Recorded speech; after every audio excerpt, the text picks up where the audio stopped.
दर्शकों, हमारे देश में कम ही लोग ऐसे हैं जो सहवास यानी सेक्स के विषय में खुलकर बातें करते हैं। लेकिन क्या आपने कभी सोचा है कि यदि हिंदू धर्म सहवास का विरोधी होता तो क्या हिंदू धर्म के मूल सिद्धांत धर्म, अर्थ, काम और मोक्ष में काम को शामिल किया जाता? सोचिए, क्या खजुराहो के मंदिर बनते या फिर आचार्यवाद, सायन, काम सूत्र जैसे ग्रंथों की रचना करते? अगर नहीं, तो आज हम क्यों सहवास यानी सेक्स जैसे महत्वपूर्ण विषय पर बात करने से डरते हैं? हिंदू प्राचीन नियमों के अनुसार सहवास से वंश वृद्धि, मैत्री लाभ, सहचार्य सुख, मानसिक रूप से विपक्वता, दीर्घायु, शारीरिक और मानसिक स्वास्थ्य सुख की प्राप्ति हासिल की जा सकती है। आज की युवा पीढ़ी सिर्फ आनंद के लिए एक दूसरे से संबंध स्थापित करते हैं, जबकि वो ये नहीं जानते कि पति और पत्नी के बीच सहवास रिश्तों को मजबूत बनाए रखने का एक आधार होता है, बशर्ते कि उसमें प्रेम हो, काम वासना नहीं। इसलिए ये जरूरी हो जाता है कि आज की युवा पीढ़ी को सहवास के प्राचीन नियमों के बारे में जानना चाहिए, ताकि उनके रिश्ते आपस में अधिक मजबूत हो सके और उन्हें एक संस्कार वाण संतान की प्राप्ति हो। तो दोस्तों, आइए मिलकर जानते हैं कि हिंदू धर्म शास्त्रों में सहवास के भी कौन से नियम हैं जिन्हें जानकर लाभ उठाया जा सकता है और दांपत्य सुख को और अधिक बढ़ाया जा सकता है। पहला नियम दोस्तों, हिंदू धर्म शास्त्रों के अनुसार मनुष्य के शरीर में बयान समान, अपान, उदान और प्राण नाम की 5 प्रकार की वायु रहती है। इन पांचों में से एक अपान वायु ही मल मूत्र, शुक्र गर्भ और आर्तव को बाहर निकालने का कार्य करती है। इसमें से शुक्र को वीर्य भी कहा जाता है, यानी वह वायु संभोग से संबद्ध रखती है। शास्त्रों के अनुसार जब इस वायु की गति में फर्क आता है या यह किसी प्रकार से दूषित हो जाती है तो मूत्राशय और गुर्दा संबंधी रोग उत्पन्न होते हैं, जिस वजह से संभोग की शक्ति पर भी असर पड़ता है। अपान वायु ही स्त्रियों में माहवारी, प्रजनन और यहाँ तक कि संभोग को भी नियंत्रित करने का कार्य करती है। इसलिए मनुष्य को चाहिए अपने शरीर में इस वायु को शुद्ध और गतिशील बनाए रखने के लिए अपने उदर यानी पेट को साफ रखें और निश्चित समय पर शौच आदि से निवृत्त हो। दूसरा नियम, काम सूत्र के रचयिता आर्यवाद सायन का मानना है कि स्त्रियों को काम शास्त्र का ज्ञान होना बेहद जरूरी है, क्योंकि इस ज्ञान का प्रयोग पुरुषों से अधिक स्त्रियों के लिए जरूरी है।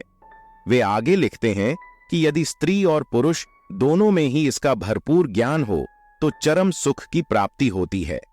वात्सायन के अनुसार सभी स्त्रियों को विवाह से पहले पिता के घर में और विवाह के पश्चात पति की अनुमति से काम शास्त्र की शिक्षा अवश्य लेनी चाहिए। इससे दांपत्य जीवन में स्थिरता बनी रहती है और पति अन्य स्त्रियों की ओर आकर्षित नहीं हो पाता। इसलिए स्त्रियों को यौन क्रिया का ज्ञान होना आवश्यक है, ताकि वह काम कला में निपुण हो सके और पति को अपने प्रेम पाश में बांधकर रख सके। साथ ही आचार्यवाद सायन बताते हैं कि स्त्रियों को अपने किसी विश्वसनीय दाई, विवाहिता, सखी, हम उम्र, मौसी या बड़ी बहन, ननद या भाभी जिसे संभोग का आनंद प्राप्त हो चुका हो आदि से बिना किसी लज्जा के सहवास की शिक्षा लेनी चाहिए। तीसरा नियम, हिंदू शास्त्रों के अनुसार पति पत्नी को अमावस्या, पूर्णिमा, चतुर्थी, अष्टमी, रविवार, संक्रांति संधिकाल, श्राद्ध पक्ष, नवरात्रि, श्रावण मास और ऋतुकाल आदि में किसी भी रूप में शारीरिक संबंध स्थापित नहीं करना चाहिए।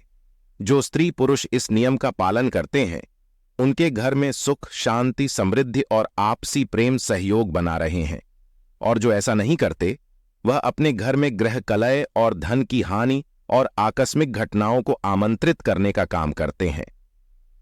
चौथा नियम, मित्रों, हमारे धर्मशास्त्र में यह भी बताया गया है कि रात्रि का पहला प्रहर यानी रात के 12 बजे तक रतिक्रिया के लिए सबसे उचित समय है। इस प्रहर में की गई रतिक्रिया के फलस्वरूप धार्मिक, सात्विक, अनुशासित, संस्कारवान, माता पिता से प्रेम रखने वाली, धर्म का कार्य करने वाली, यशस्वी एवं आज्ञाकारी संतानों की प्राप्ति होती है। भगवान शिव के आशीर्वाद से ऐसी संतानों की आयु लंबी एवं भाग्य प्रबल होता है, और जो स्त्री पुरुष प्रथम प्रहर के बाद रतिक्रिया करते हैं उससे उत्पन्न होने वाली संतान में राक्षसों के समान गुण आने की प्रबल आशंका होती है, क्योंकि प्रथम प्रहार के बाद राक्षसगण पृथ्वी लोक के भ्रमण पर निकलते हैं। इसके अलावा पहले प्रहर के बाद रतिक्रिया इसलिए भी अशुभकारी है, क्योंकि ऐसा करने से शरीर को कई रोग भी घेर लेते हैं। पांचवा नियम, हिंदू प्राचीन ग्रंथ आयुर्वेद के अनुसार किसी भी पुरुष को स्त्री के मासिक धर्म के दौरान अथवा किसी रोग संक्रमण के होने पर उसके साथ संबंध नहीं बनाना चाहिए। यदि वह खुद को संक्रमण या जीवाणुओं से बचाना चाहता है तो सहवास के पहले और बाद में कुछ स्वच्छता नियमों का पालन करना चाहिए। जननांगों पर किसी भी तरह का घाव या दाने हो तो सहवास न करें। सहवास से पहले शौच आदि से निवृत्त हो लें। सहवास के बाद जननांगों की अच्छे से साफ सफाई करें या स्नान करें। छठा नियम, यदि आपकी पत्नी या पति की सहवास करने की इच्छा नहीं है या किसी दिन व्यवहार मित्रवत नहीं है, मन उदास या खिन्न है, तो ऐसी स्थिति में सहवास नहीं करना चाहिए। इसके अलावा यदि मन में या घर में किसी भी प्रकार का शोक हो तब भी संभोग नहीं करना चाहिए, अर्थात पति पत्नी की मनस्थिति अच्छी हो तभी सहवास करना चाहिए। सातवां नियम, इन सब के अलावा हिंदू धर्मशास्त्रों में यह भी बताया गया है कि पवित्र माने जाने वाले वृक्षों के नीचे, सार्वजनिक स्थानों, चौराहों, उद्यान, श्मशान घाट, वध स्थल, औषधालय, मंदिर, ब्राह्मण गुरु और अध्यापक के निवास स्थान में संभोग नहीं करना चाहिए।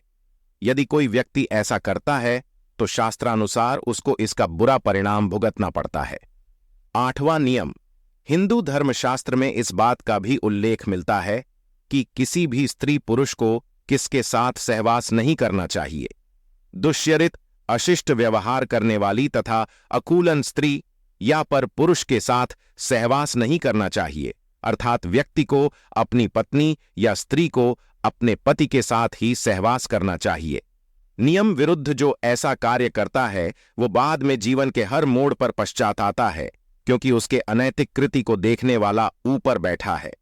नवाम नियम ये भी बताया गया है कि किसी भी पुरुष को अपनी पत्नी के साथ गर्भकाल के दौरान सहवास नहीं करना चाहिए। गर्भकाल में संभोगृत होते हैं तो भावी संतान के अपंग और रोगी पैदा होने का खतरा बना रहता है। हालांकि कुछ शास्त्रों के अनुसार 2 या 3 माह तक सहवास किए जाने का उल्लेख मिलता है, लेकिन गर्भधारण के बाद सहवास ना ही किया जाए तो ही उचित है। 10वां नियम, इसके अलावा आचार्य वात्सायन द्वारा लिखित कामसूत्र में इस बात का भी वर्णन मिलता है कि मासिक धर्म शुरू होने के प्रथम 4 दिवसों में संभोग से पुरुष रुगुणता को प्राप्त होता है।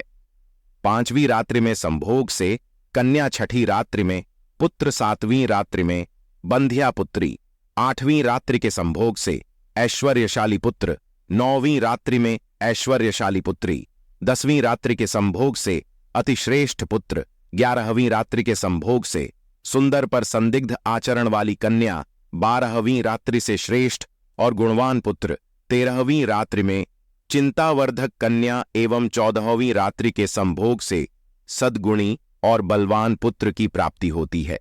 15वीं रात्रि के संभोग से लक्ष्मी स्वरूपा पुत्री और 16वीं रात्रि के संभोग से गर्भादान होने पर सर्वज्ञ पुत्र संतान की प्राप्ति होती है।